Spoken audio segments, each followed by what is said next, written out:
It's in the show notes today. Again, I can't encourage you in strong enough terms to read it. I don't put these show notes together for nothing.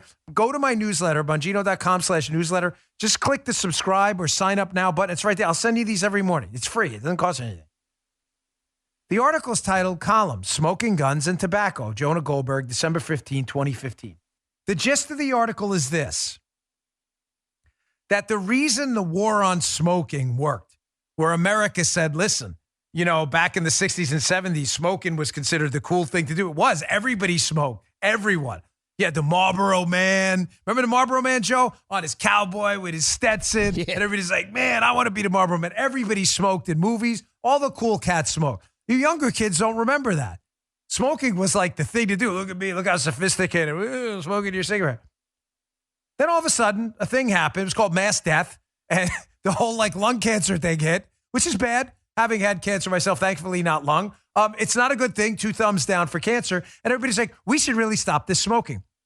And it worked. Man, did it work. To the point now, candidly, folks, where when you see someone smoking, especially indoors, which is not even allowed, you're like, what the hell's going on?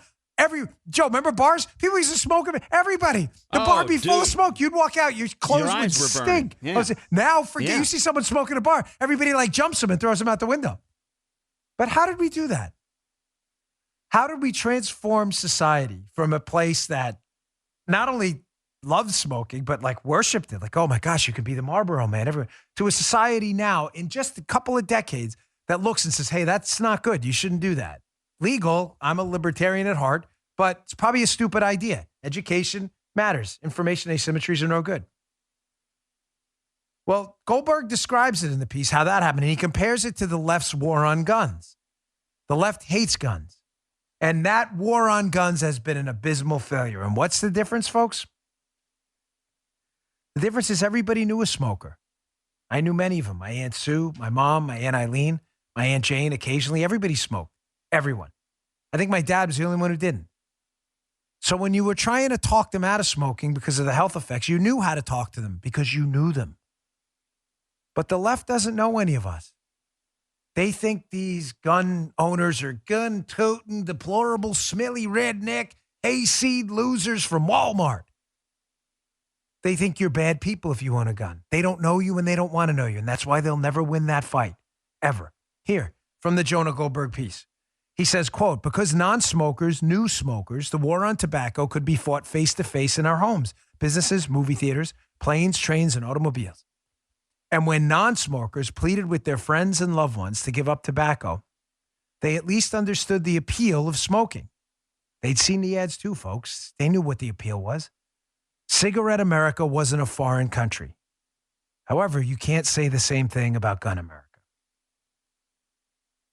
And this article by Jonah Goldberg sum up fully, completely encapsulates the idea I've been telling you about for a long time now, that there are 2 Americas.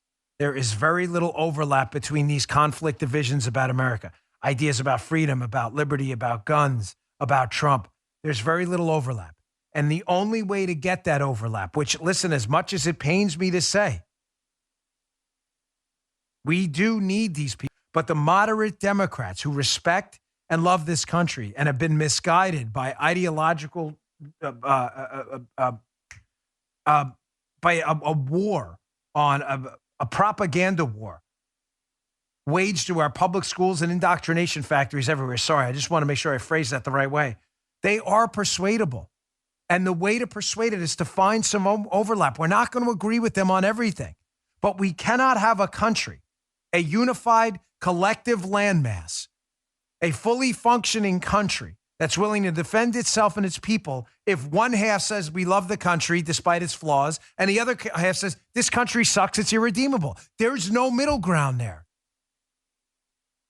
We have to understand that this culture war is being waged by the left face-to-face, and we have to get face-to-face too.